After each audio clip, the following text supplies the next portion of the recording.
جملہ اتنا بڑا پیش کرنے والا ہوں کہ اگر آپ کے یقین میں اضافہ نہ ہو تو مجلس ہی نہیں ہوئی آپ جناب سیدہ کے اوپر ہے مجمع میرے ساتھ مکمل کرو یہ جملہ کہا آپ زیارات پڑھتے ہیں زیارت وارثہ پڑھتے ہیں چھٹے امام سے زیارت وارثہ اس میں جملہ پڑھتے ہیں اشہد انک کنت نورا فی الاسلاب الشامخہ والارحام المطہرہ آپ کا نور پاک صلبوں سے پاک رحموں میں منتقل ہوتا رہا جاہلیت کے رجس نے آپ کو کبھی چھوا بھی نہیں آپ کے انوار پاک ہیں پاک صلبوں سے چلے پاک صلبوں میں رہے کبھی کافروں کے پاس نہیں گئے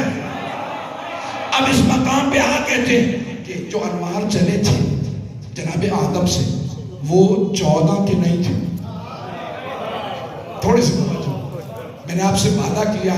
یقین میں اضافہ ہوگا ایمان میں اضافہ ہوگا وہ 14 کے انوار نہیں تھے وہ تھے 13 کے انوار تھوڑی سی توجہ آپ کہتے ہیں کہ روایت میں ہے کہ جب جناب آدم سے انوار چلے تو 13 معصومین کے انوار سے 14 کے نہیں وہ انوار چلتے رہے حضرت عبد المطلب پہ آ کے تقسیم ہوئے نور نبوت جناب عبداللہ کے پاس چلا گیا نور امامت جناب ابو طالب کے پاس چلا گیا 12 اماموں کا نور 12 کے باپ کا نام ابو طالب ہے اور مسلمانوں جسے تم کافر کہہ رہے ہو وہ ان 12 کا باپ ہے جو کل ایمان ہے ابھی نعرہ نے ہاتھ جوڑ دے سن لیجئے گا روایت مکمل کر دو کہ 14 کا نور نہیں چلا تھا 13 کا نور چلا نور نبوت جناب عبداللہ کے پاس چلا گیا نور امامت جناب ابو طالب کے پاس چلا گیا کہ 13 کے نور آ گئے ایک نور ایسا تھا جو ابھی تک عرش پہ تھا اسے دنیا میں لانے کے لیے پیغمبر کو معراج پہ جانا پڑا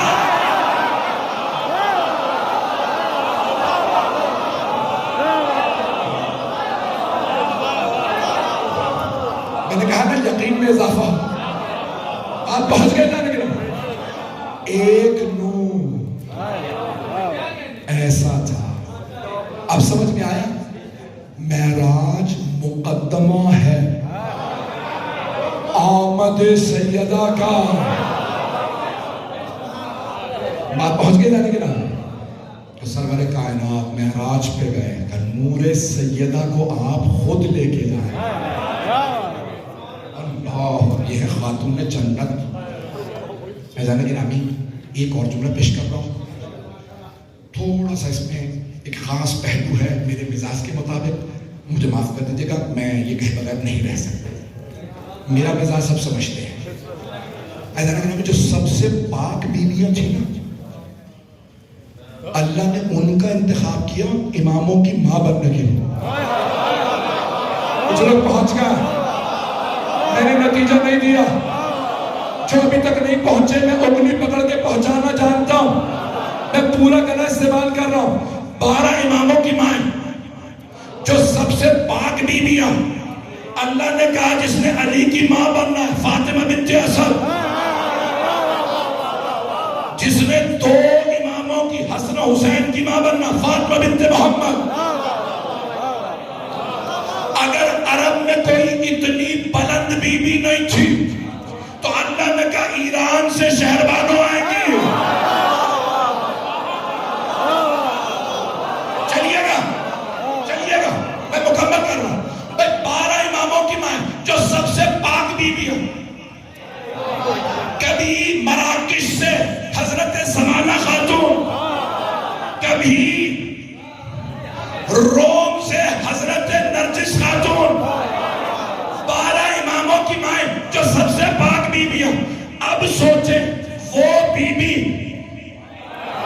جنہوں نے جناب فاطمہ کی ماں بننا ہو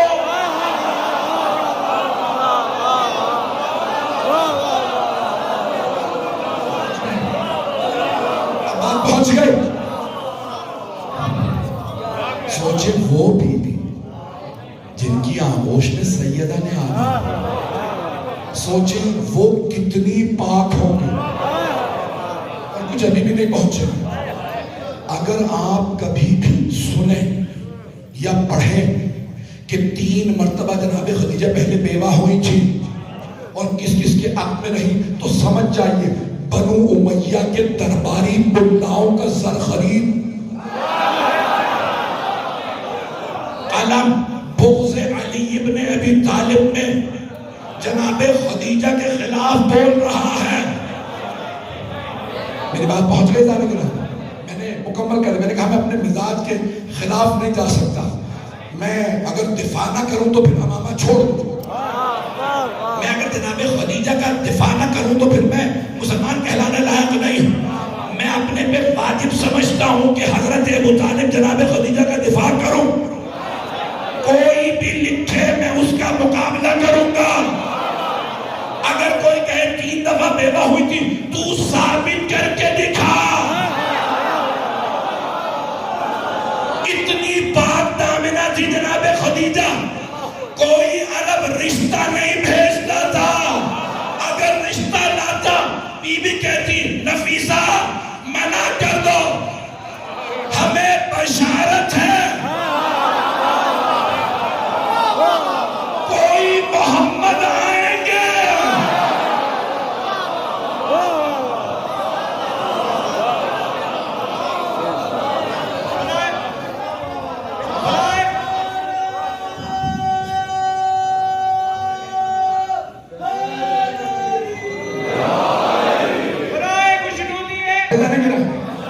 میری بات پہنچ گئی جانے، مجلس مکمل ہوئی ہے نہیں ہوئی؟ حضرت گرامی یہ خاتون جنت کی والدہ گرامی ہے، ان کا مقام کچھ اور ہے۔ یہاں تک کہ ایک ام المومنین نے کہا سرور کائنات سے کب تک آپ خدیجہ کو یاد کیجئے، اب آپ کو ان سے بہتر ازواج مل گئی۔ کتنی شادی کی پیغمبر نے؟ کل 13۔ جب دنیا سے رخصت ہو رہے تھے 9 ازواج موجود تھے، جب تک جناب خدیجہ رہی 27 برس پیغمبر جناب خدیجہ کے ساتھ رہے، 27 برس۔ وہ افراد جو کہتے ہیں نا کہ مان اللہ جو دشمنان رسالت ہے کہ پیغمبر کو شادی کو شوق تھا، شادیوں کا شوق جوانی میں ہوتا، ساری جوانی پیغمبر نے جناب خدیجہ کے ساتھ گزاری۔ جب مدینے آئے بڑھاپے میں 12 شادیاں کی اور کوئی بھی رشتہ لینے نہیں گئے۔ اس سے زیادہ کھل کے بھی پڑھوں گا تو بولیں گے آپ مجھے مجبور کر رہے ہیں جو نہیں بول رہے، آپ مجبور کر رہے ہیں، بولوں پھر کھل کے۔ رسول خدا کو اللہ نے سارے انبیاء کو بھلا کے کتابیں دی ہیں۔ موسیٰ کوہ طور پہ آؤ توریت لے جاؤ، عیسیٰ جبل سعیر پہ آؤ انجیل لے جاؤ، او داؤد فلسطین کی اس پہاڑی پہ آؤ کتاب لے جاؤ۔ اللہ نے 100 صحیفے بھیجے، انبیاء کو بلا بلا کے کتابیں دی۔ نہ کوئی صحیفہ نہ کوئی کتاب اتنی افضل جتنا کہ قرآن۔ اللہ نے نہیں کہا میرے حبیب آئیے پہاڑ پہ قرآن لے جائیں، میرے حبیب آپ جہاں جائیں گے قرآن وہاں آئے گا، آپ غار حرا میں ہوں گے قرآن وہاں، آپ خدیجہ کے گھر جائیں گے قرآن وہاں، آپ ابو طالب کے گھر جائیں گے قرآن وہاں، آپ حرم میں جائیں گے قرآن وہاں، حرم سے باہر نکلیں گے قرآن وہاں، مدینے جائیں گے قرآن وہاں، مسجد میں ہوں گے قرآن وہاں، سیدہ کی چادر اوڑھیں گے قرآن وہاں، علی کو ہاتھوں پہ اٹھائیں گے قرآن وہاں، حسنین کو کاندھوں پہ بٹھائیں گے قرآن وہاں، کسی کو محفل سے نکالیں گے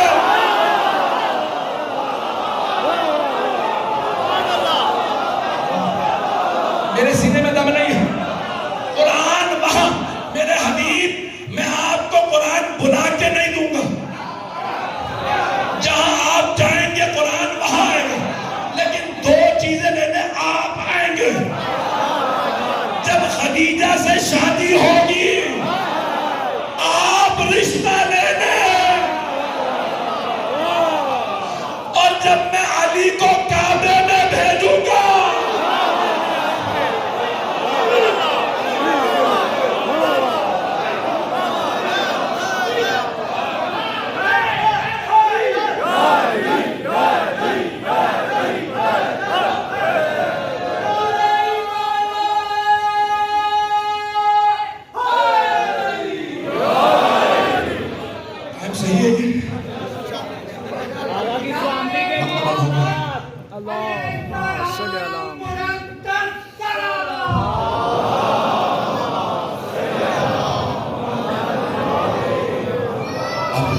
مجھے لینے گئے.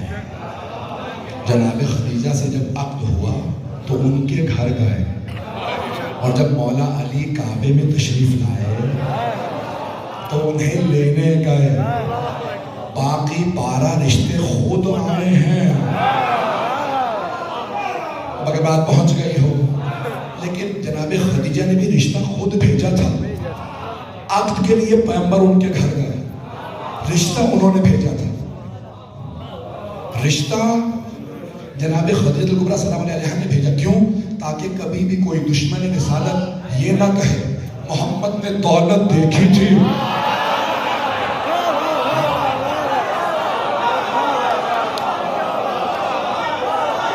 خود تو یتیم تھے, ملکۃ العرب کو رشتہ بھیج دیا. جناب خدیجہ نے رشتہ بھیج کے بتایا ہم طلبگار ہیں, محمد نے دولت دیکھ کے رشتہ نہیں بھیجا, ہم نے دولت لٹائی ہے. یہ جناب خدیجہ کا رتبہ ہے, عظمت ہے. جناب یقین مانے پر مجلس نہ ہوتی میں اور پڑھتا.